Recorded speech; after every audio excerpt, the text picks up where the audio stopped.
وأقول يا إخوة،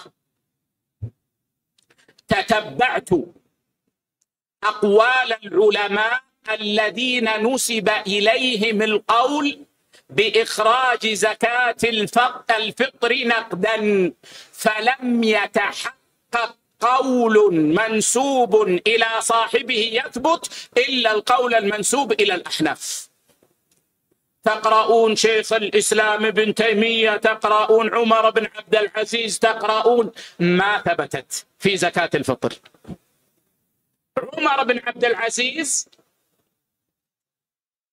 كان يرى أن تعطى النقود ليشترى الطعام، يعني أن يوكل المزكي الفقير في شراء الطعام إذا لم يجد طعاما.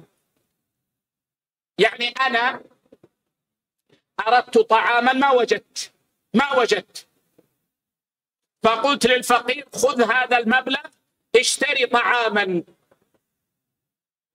هذا الذي جاء عن عمر بن عبد العزيز، ومع أننا لا نراه، لكن أنا أريد أن أقول شيئا.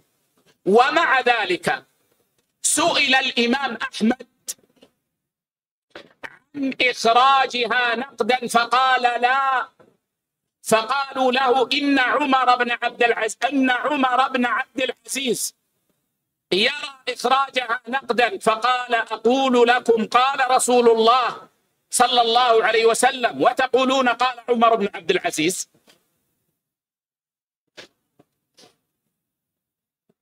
إذن يا عبد الله، إذا أردت الإحسان إلى الفقراء بالمال فأعطهم من مالك فوق الزكاة، أخرج الزكاة من الطعام.